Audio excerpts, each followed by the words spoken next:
Et si nous étions tous l'ami chanceux qui paie un prix raisonnable pour son loyer? Et si la crise du logement actuel pouvait se régler? On commence par quoi pour y arriver?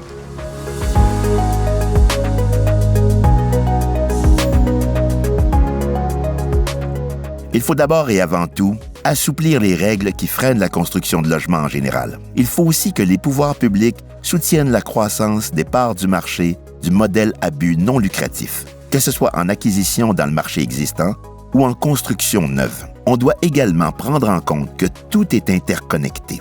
S'il y a une pénurie de logements sur le marché privé, ça ne fera qu'accroître les pressions sur les logements à but non lucratif.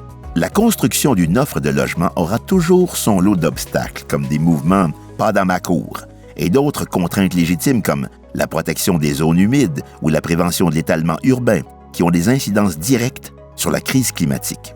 Mais avec un soutien populaire et politique, le logement à but non lucratif doit devenir un contrepoids important au marché privé, car il permet d'augmenter l'offre et de fixer des prix de loyer décents qui aident à stabiliser le marché global du logement.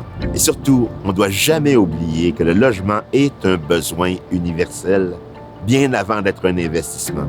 Il devrait être opéré pour le bénéfice des personnes et des communautés qui y habitent, et non pour les profits qu'il peut engendrer pour une poignée d'individus. Comme c'est le cas de cet immeuble de l'organisation Habitation communautaire Loggia dans Rosemont, qui a été inauguré en 2006. Le loyer mensuel pour un 2 chambres à coucher est aujourd'hui à 77 % du loyer médian dans le secteur, c'est-à-dire 614 $. Tous les surplus générés par cet immeuble sont affectés aux améliorations locatives et autres travaux qui évitent de refiler la facture aux locataires et permettent de maintenir l'abordabilité qui, elle, continuera toujours d'augmenter d'année en année. Et la bonne nouvelle, c'est qu'au Québec, on a une institution financière qui se consacre à accroître le nombre de logements hors du marché spéculatif. C'est la Caisse d'économie solidaire. L'épargne de ses milliers de membres contribue au financement de logements à but non lucratif partout au Québec. Comme ce projet de Utile, cette OBNL d'habitation dédié au développement de logements abordables pour personnes étudiantes. Situé en plein cœur du plateau, il permet à des étudiants de se loger dans des unités d'habitation modernes sans avoir à s'endetter davantage avec un loyer exorbitant.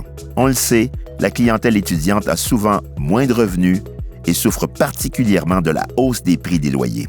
Au Québec, on a un réseau de développeurs immobiliers à but non lucratif, agile et engagé à faire grimper significativement la proportion de ce modèle d'habitation. La crise du logement peut se régler.